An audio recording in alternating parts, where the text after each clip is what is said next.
नमस्कार, India voice देख रहे हैं आप। आपके साथ मैं हूं स्वीटी दीक्षित। बुलेटिन की शुरुआत करेंगे महत्वपूर्ण जानकारी के साथ। उत्तर प्रदेश के लखनऊ में गुरुवार की देर रात भीषण हादसा हुआ है। वृंदावन योजना सेक्टर 12 स्थित निर्माणाधीन अंतरिक्ष अपार्टमेंट की बाउंड्री वॉल के पास खुदाई के दौरान झोपड़ियों के साथ जमीन धंस गई। झोपड़ियों में सो रहे परिवारजन मलबे में दब गए।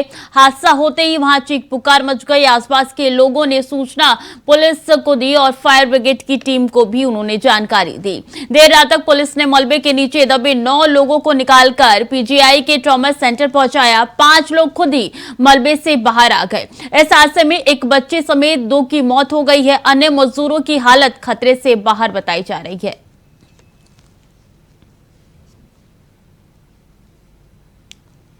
तो ये तस्वीरें हैं कि निर्माणाधीन यहाँ पे बिल्डिंग धंस गई और ये तस्वीरें देर रात की है। बता दें कि यहाँ पे काम चल रहा था अपार्टमेंट का, जहाँ की जमीन धंस गई और कई लोग मौजूद थे आसपास की झोपड़ियों में, जिसके साथ आपको बता दें कि एक बच्चे समेत 2 और लोगों की मौत हो गई है। कुछ लोग ऐसे हैं जो खुद समय रहते बाहर आ गए थे और कुछ लोगों की हालत अभी गंभीर बनी हुई है। ये तस्वीरें निकल के सामने आई जब निर्माणाधीन यहाँ पे अपार्टमेंट ध्वस्त हो गया और अभी मौके पर पुलिस भी मौजूद है। लोगों का रेस्क्यू लगातार किया जा रहा है।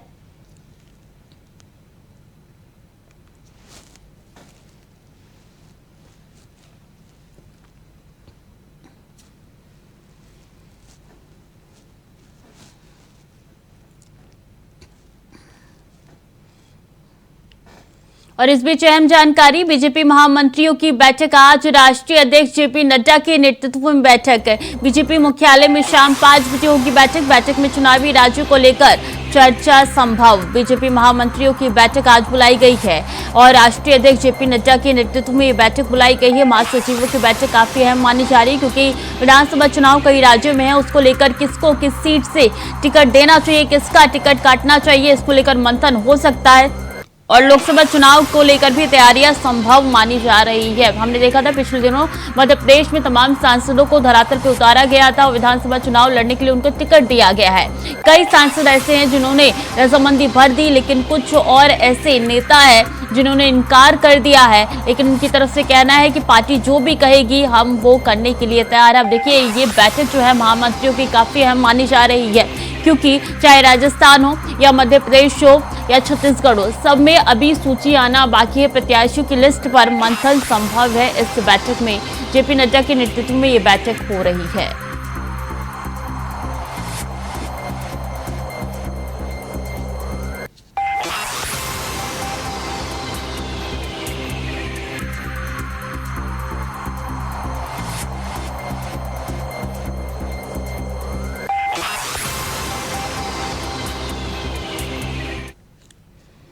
और सीएम योगी आदित्यनाथ आज विभिन्न बैठकें करेंगे। मुख्यमंत्री आवास पर अफसरों के साथ चर्चा करेंगे सीएम योगी आदित्यनाथ। तो सीएम योगी आदित्यनाथ की अलग अलग बैठकें आज होने वाली है।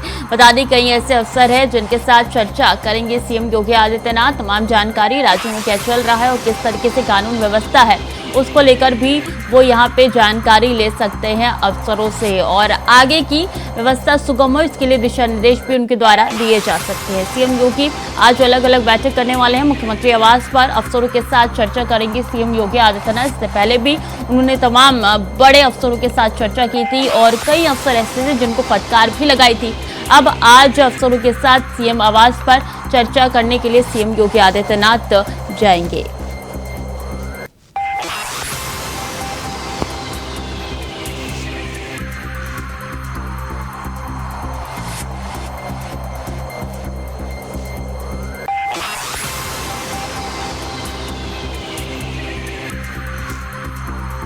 तो सीएम योगी आदित्यनाथ आज विभिन्न बैठकें करेंगे और ये बैठक बता दें सीएम आवास पर होने वाली है। अफसरों के साथ सीएम योगी आदित्यनाथ चर्चा करेंगे। तो यूपी के सीएम आज अलग अलग बैठकें करने वाले हैं। सीएम योगी आदित्यनाथ अफसरों के साथ चर्चा भी करेंगे सीएम आवास पर।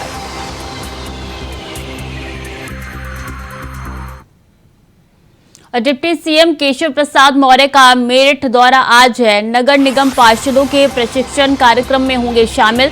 दोपहर 12 बजे 2 आब विलास मेरठ में होगा कार्यक्रम। सर्किट हाउस में विभागीय अधिकारियों के साथ बैठक करेंगे। तो नगर निगम पार्षदों के प्रशिक्षण कार्यक्रम में शामिल होंगे। बता दें दोपहर 12 बजे 2 आब विलास मेरठ में ये कार्यक्रम होने जा रहा है और ऐसे में संभव है कि वो अलग अलग जाकर अधिकारियों के साथ बैठक भी करेंगे। तो सर्किट हाउस में विभागीय अधिकारियों के साथ बैठक होने वाली है और ये दौरा उनका काफी महत्वपूर्ण माना जा रहा है। मेरठ का डिप्टी सीएम केशव प्रसाद मौर्य मेरठ दौरे पर आज रहने वाले हैं। बता दें मेरठ दौरे के दौरान नगर निगम पार्षदों के प्रशिक्षण कार्यक्रम में होंगे शामिल। इसी के साथ तमाम विभागीय अधिकारियों के साथ बैठक भी करेंगे। 12 बजे 2 आब विलास मेरठ में कार्यक्रम होने जा रहा है जिनमें शिरकत करेंगे यहाँ पे deputy CM.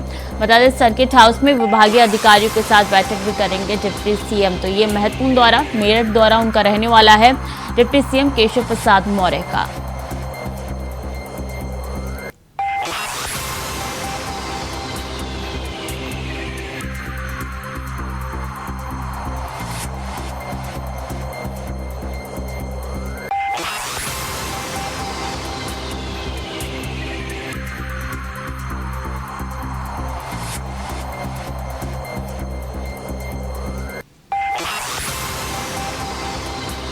Deputy CM Keshav Prasad Maurya का मेरठ दौरा आज है। बता दें ये दौरा काफी महत्वपूर्ण माना जा रहा है और मेरठ में कई ऐसे कार्यक्रम हैं जिनमें शिरकत करेंगे। नगर निगम पार्षदों के प्रशिक्षण कार्यक्रम में शामिल होंगे डिप्टी सीएम केशव प्रसाद मौर्य। दोपहर 12 बजे 2 आब विलास मेरठ में ये कार्यक्रम होने जा रहा है जिनमें शिरकत करेंगे। इसके बाद बता दें कि सर्किट हाउस में विभागीय अधिकारियों के साथ बैठक करेंगे डिप्टी सीएम केशव प्रसाद मौर्य।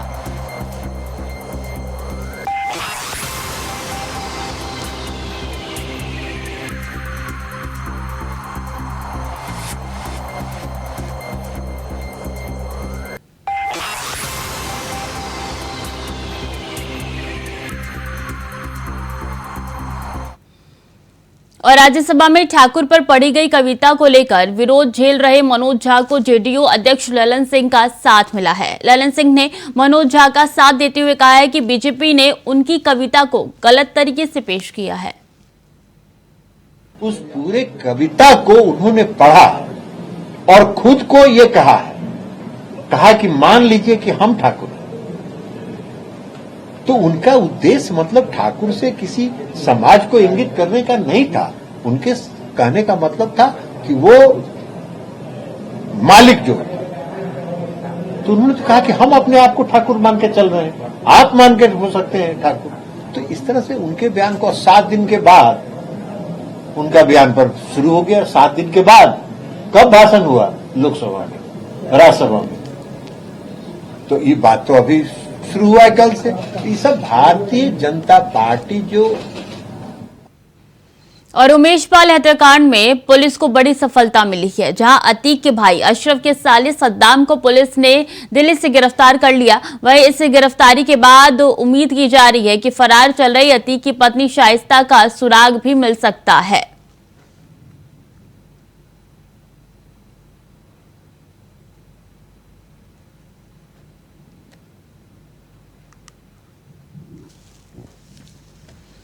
तो चलिए ग्राफिक्स के जरिए आपको दिखाते हैं कि क्या कैसे हुआ। पहले उमेश पाल हत्याकांड में हत्या चढ़ा सद्दाम और उसके बाद बता दें कि अतीक अहमद के भाई अशरफ का साला है सद्दाम। उमेश पाल हत्याकांड में आया था सद्दाम का नाम, जिसको पुलिस लगातार ढूंढने का प्रयास कर रही थी। कई महीनों से फरार चल रहा था सद्दाम और जिसकी गिरफ्तारी के लिए लगातार हर जगह दबिश दी जा रही थी। बरेली पुलिस से 1 लाख रुपए का इनाम इसके ऊपर घोषित किया गया था। दिल्ली के मालवीय नगर से किया गया अब सद्दाम गिरफ्तार। बता दें कई दिनों से ढूंढने का प्रयास लगातार किया जा रहा है। सद्दाम ने ही उमेश पाल के हत्यारों की अशरफ से करवाई थी मुलाकात और सद्दाम से मिल सकती है शाइस्ता की जानकारी, ये भी पुलिस को लगातार लग रहा है। एसटीएफ की तरफ से गिरफ्तारी हुई है सद्दाम की। लगातार प्रयास करने के बाद एसटीएफ ने पकड़ लिया है सद्दाम को दिल्ली के मालवीय नगर से। और मध्य प्रदेश समेत देश के 5 राज्यों का विधानसभा चुनाव होने जा रहा है। समाजवादी सुप्रीमो अखिलेश यादव मध्य प्रदेश पहुंचे। रीवा के सिरमौर में सपा के सम्मेलन में शामिल हुए। इस दौरान अखिलेश ने कहा, अभी हमारे कई साथी कह रहे हैं कि प्रधानमंत्री बन जाओ, प्रधानमंत्री की रेस में समाजवादी खड़े हो जाओ। हम तो इतना जानते हैं कि जिसे भी प्रधानमंत्री बनाना है वो उत्तर प्रदेश में आ जाए। लेकिन समाजवादी पार्टी की कोशिश होगी, जो समाजवादी पार्टी ने पक्ष रखा कि पिछड़े मुसलमान भाई अल्पसंख्यक उनकी भी भागीदारी हो, तो समाजवादी पार्टी अपने पार्टी स्तर पर जरूर विचार करेगी कि अगर हमें 20% भी महिलाएं लड़ानी पड़ी तो हम लोग 20% लड़ाने का काम करेंगे। मध्य प्रदेश में समाजवादी पार्टी पूरे दमखम के साथ उतर चुकी है। समाजवादी पार्टी पहले ही 6 सीटों पर अपने उम्मीदवार घोषित कर चुकी है और अब पार्टी के राष्ट्रीय अध्यक्ष अखिलेश यादव चुनाव प्रचार में रंग जमा रहे हैं। चर्चा ये कि अखिलेश उत्तर प्रदेश को लेकर इंडिया गठबंधन पर अपना दबाव बनाए रखना चाहते हैं। यही वजह है कि मध्य प्रदेश में अभी तक कांग्रेस के साथ तालमेल को लेकर कोई बात शुरू नहीं हुई है, या यूं कहें अखिलेश यादव उत्तर प्रदेश में कांग्रेस के साथ गठबंधन के पहले दूसरे राज्यों में सीटों को लेकर कांग्रेस की दरियादिली भी देखना चाहते हैं। निशाने भले ही बीजेपी पर अखिलेश यादव लगा रहे हों, मगर संकेत कांग्रेस को दे रहे हैं। जो ये बिल लेकर के आए हैं, कम से कम उन्हें साबित करना चाहिए कि मध्य प्रदेश की जो सूची होगी जिसमें चुनाव लड़ाने के प्रत्याशी होंगे, उसमें कम से कम 33% महिलाएं दिखाई दें और 33% वो हो जो उनकी कार्यकर्ता हो, उनकी पार्टी के संगठन की माताएं बहनें हों। और अगर ये 33% नहीं देते हैं तो इसका मतलब यह है कि लोकसभा में और राज्यसभा में केवल देश की जनता को धोखा देने के लिए और खासकर माताओं बहनों को धोखा देने के लिए बिल लेकर के आए हैं। लेकिन समाजवादी पार्टी की कोशिश होगी, जो समाजवादी पार्टी ने पक्ष रखा कि पिछड़े मुसलमान भाई अल्पसंख्यक उनकी भी भागीदारी हो, तो समाजवादी पार्टी अपने पार्टी स्तर पर जरूर विचार करेगी कि अगर हमें 20% भी महिलाएं लड़ानी पड़ी तो हम लोग 20% लड़ाने का काम करेंगे। अभी सुनने में आ रहा है कि लाडली योजना का विस्तार हो रहा है, उसमें धन भी बढ़ाया जा रहा है। समाजवादियों का मानना है कि 1000, 1500, 2000 से काम चलने वाला नहीं है हमारी माताओं बहनों का, और खासकर मध्य प्रदेश में। तो इसलिए समाजवादी पार्टी की मांग भी है और हम अपने घोषणा पत्र में भी शामिल करेंगे कि यहां की माताएं बहनें जो गरीब हैं, आदिवासी हैं, पिछड़ी, दलित या किसी वर्ग की हों, उन्हें कम से कम 6000 रुपया मिलना चाहिए। ये सवाल कर सकते हैं लोग कि 6000 कैसे देंगे आप, जब आप रजिस्ट्री में 1% ले रहे हैं रजिस्ट्री कराने में। हमारे प्रदेश में तो रजिस्ट्री फ्री मानिए, नई योजना आ रही है। आपके अगर ब्लड रिलेशन में कोई है तो मामूली पैसा लगता है, आप रजिस्ट्री करा लीजिए। तो हर वर्ग के लोग आज दुखी हैं और मध्य प्रदेश में परिवर्तन होना तय है। इस परिवर्तन में इंडिया गठबंधन में समाजवादी पार्टी के लोग साथ हैं और हमें उम्मीद है कि समाजवादी पार्टी पूरी जिम्मेदारी से और अपने निष्ठावान कार्यकर्ताओं को लेकर के चुनाव लड़ेगी। पहले से ज्यादा सीटें समाजवादी पार्टी जीतने जा रही है। वैसे आपको बता दें कि समाजवादी पार्टी कभी मध्य प्रदेश में मजबूत थी तो एक बार विधानसभा की 7 सीटें जीत चुकी है और अखिलेश यादव राष्ट्रीय पार्टी के दर्जे के लिए बेचैन हैं। इसलिए वे कई राज्यों में चुनाव लड़ना चाहते हैं, लेकिन फिलहाल कांग्रेस पार्टी से सीटों को लेकर कोई बातचीत खुले तौर पर सामने नहीं आई है। माना जा रहा है कि मध्य प्रदेश का चुनावी अभियान कांग्रेस पर दबाव बनाने की कोशिश है। कांग्रेस पार्टी के प्रदेश अध्यक्ष अजय राय भी लगातार समाजवादी पार्टी पर हमलावर हैं। वहीं भाजपाई मध्य प्रदेश में सियासी रण में सपा की साइकिल की रेस को देखकर कटाक्ष कर रहे हैं। अब समाजवादी पार्टी के राष्ट्रीय अध्यक्ष अखिलेश यादव जी साहब मध्य प्रदेश आ रहे हैं। वो किस लिए आ रहे हैं? अपने पार्टी के कार्यकर्ताओं में उत्साह फूंकने के लिए कि वो मध्य प्रदेश की सभी सीटों पर चुनाव लड़े। अब आप ये बताइए कि एक तरफ तो ये लोग बात करते हैं इंडी गठबंधन की, तो जब कांग्रेस यहाँ पर सभी सीटों पे चुनाव लड़ रही है तो अखिलेश यादव टिकट किसको बांटेंगे? कांग्रेस के खिलाफ बांटेंगे, स्वाभाविक बात है। तो ये मैं जो बात शुरू से कहता हूं ना कि ये इंडी गठबंधन नाम का कोई गठबंधन है ही नहीं, ये तो एक आई वॉश है, ये एक गिमिक है और मीडिया हेडलाइन हंटिंग है। मध्य प्रदेश विधानसभा चुनाव में इस बार समाजवादी पार्टी को भी काफी उम्मीदें हैं। बीजेपी का किला भेदने के लिए सपा भी विंध्य के रास्ते मध्य प्रदेश में प्रवेश कर चुकी है। खैर जो भी हो, मगर इतना जरूर है कि सपा की रफ्तार कांग्रेस को रास आएगी, इसके आसार कम ही लगते हैं। Bureau report, India voice, Lucknow. और राजस्थान के अलवर पहुंचे मुख्यमंत्री अशोक गहलोत ने उपराष्ट्रपति जगदीप धनखड़ पर एक बार फिर से निशाना साधा है। गहलोत ने कहा है कि धनखड़ अब तक राजस्थान के 13 जिलों का दौरा कर चुके हैं, अब केवल प्रदेश में राष्ट्रपति का आना बाकी है। कांग्रेस राष्ट्रपति और उपराष्ट्रपति का सम्मान करती है, लेकिन जगदीप धनखड़ प्रदेश में कैंपेन कर रहे हैं और बीजेपी के लोग उनसे मिल रहे हैं। तो जगदीप धनखड़ कई ऐसे कार्यक्रम हैं जिनमें शिरकत कर रहे हैं और अकेले राजस्थान में 35 कार्यक्रम ऐसे हुए हैं। उपराष्ट्रपति बनने के बाद से वो 13 जिलों का दौरा कर चुके हैं। राजस्थान के 35 कार्यक्रम में उन्होंने अभी तक हिस्सा लिया है। तो जगदीप धनखड़ के राजस्थान के चक्कर कितने लगे हैं और कौन कौन से कार्यक्रम है वो आप तक पहुंचा रहे हैं। अब तक राज्यों में 65 कार्यक्रम हुए हैं और अकेले राजस्थान में 35 कार्यक्रम ऐसे हुए जहां पे जगदीप धनखड़ पहुंचे हैं, शिरकत किया है उन्होंने। तो उपराष्ट्रपति बनने के बाद उन्होंने 13 जिलों के दौरे किए हैं।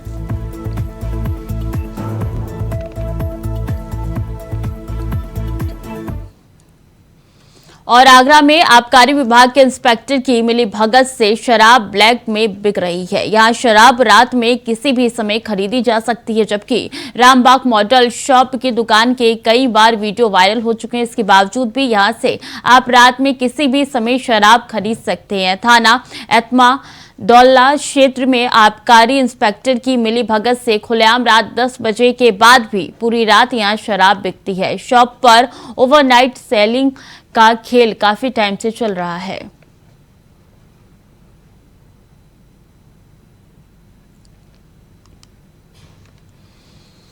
और झारखंड की जामताड़ा पुलिस ने मुखबिर की खबर पर करमाटा डांड थाना क्षेत्र में वाहन चेकिंग के दौरान एक मोटरसाइकिल से 11 पुड़ियों में से कुल 8 से 10 ग्राम ब्राउन शुगर बरामद किया है। पुलिस ने इस मामले में एक युवक को गिरफ्तार किया है। वहीं बाइक पर सवार एक अन्य युवक भागने में सफल रहा, जिसकी गिरफ्तारी के लिए पुलिस छापेमारी कर रही है। पुलिस ने एनडीपीसी एक्ट के तहत मामला दर्ज कर लिया है। गिरफ्तार युवक के पास से मोटरसाइकिल और मोबाइल फोन बरामद कर लिए गए हैं। घटना की पुष्टि करते हुए जिले के पुलिस कप्तान अनिमेश नैथानी ने बताया कि गुप्त सूचना के आधार पर पुलिस ने ये बड़ी कार्रवाई की है और ब्राउन शुगर के धंधे में शामिल एक युवक को गिरफ्तार किया है। पुलिस ने उसके पास से लगभग 8 से 10 ग्राम ब्राउन शुगर बरामद किया है।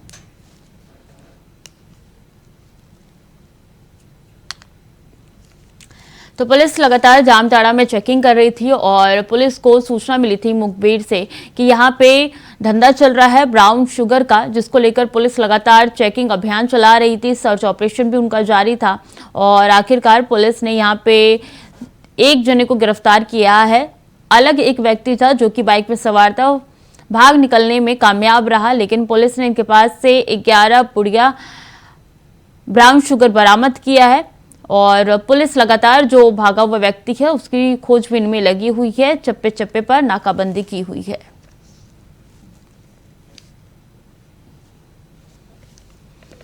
बोकारो चंद्रपुरा के मुख्य मार्ग पर स्कूल बस और ट्रक के बीच में जोरदार टक्कर हो गई है, जिससे स्कूल बस और हाईवे दोनों क्षतिग्रस्त हो गए हैं। साथ ही स्कूल बस में बैठे कई बच्चे चोटिल हो गए हैं। बता दें कि एक्सीडेंट के बाद बच्चे काफी दहशत में दिख रहे थे। स्थानीय लोगों ने बच्चों को बस से सुरक्षित बाहर निकाला। इस दौरान दुर्घटना के बाद हाईवे चालक मौके से फरार हो गया। मौके पर पहुंची पुलिस ने हाईवे चालक पर मामला दर्ज कर आगे की कार्रवाई शुरू कर दी है। तो बस की यहाँ पे टक्कर हो गई, जिसमें स्कूली बच्चे इस वक्त सवार थे और कुछ बच्चे ऐसे हैं जो कि चोटिल हो चुके हैं। उनको आनन फानन में अस्पताल में भर्ती कराया गया। स्कूल बस और ट्रक के बीच में टक्कर हुई। आप देख सकते हैं किस तरीके से बच्चे बस से बाहर निकल आए हैं। गनीमत तो रही कि किसी की जान नहीं गई। अभी हाईवे पर लंबा जाम हो चुका है। पुलिस को सूचना दे दी गई है। पुलिस मौके पर पहुंच गई है और ये तस्वीरें बस और ट्रक के टक्कर की आप तक पहुंचा रहे हैं। स्कूली बच्चों को बाहर निकाल दिया गया है। कुछ बच्चे ऐसे हैं जो कि घायल हो चुके हैं इस पूरे एक्सीडेंट में।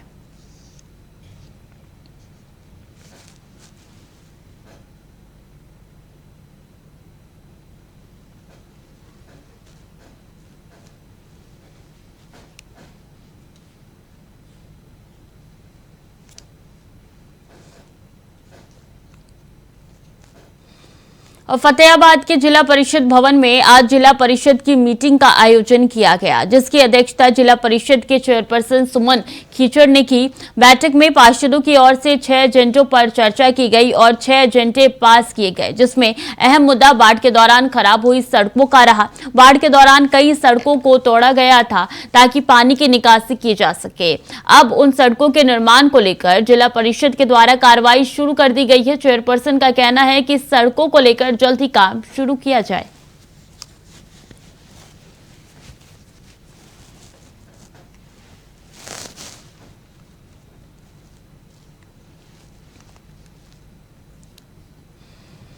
और कुरुक्षेत्र के राज्य मंत्री डॉक्टर बनवारी लाल ने मथाना गांव में अंबेडकर इंस्टीट्यूट ऑफ फार्मेसी के प्रांगण में अंबेडकर की मूर्ति का लोकार्पण किया। साथ ही इंस्टीट्यूट के प्रांगण में राष्ट्रीय ध्वज भी फहराया गया। बता दें कि इस अवसर पर राज्य मंत्री डॉक्टर बनवारी लाल ने इंस्टीट्यूट के प्रांगण में पौधारोपण भी किया।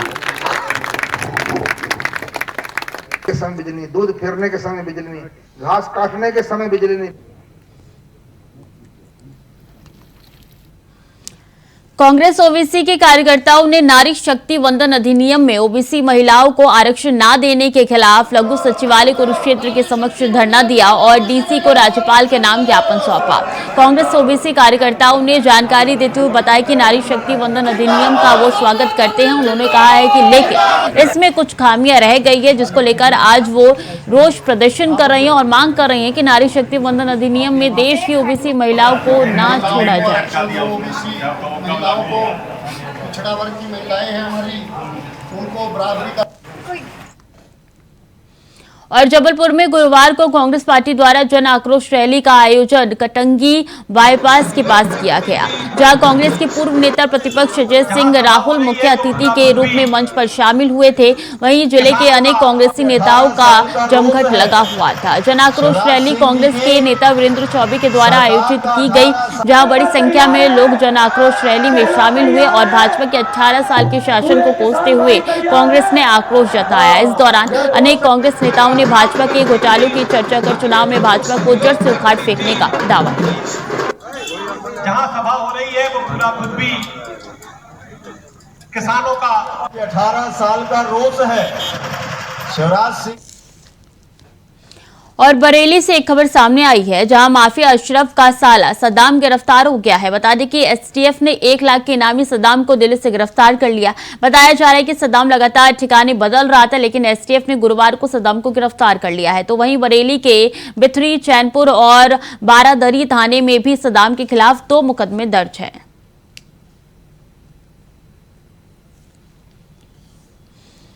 तो फिलहाल के लिए बुलेटिन में इतना ही। खबरें लगातार जारी है, देखते रहिए इंडिया वॉइस।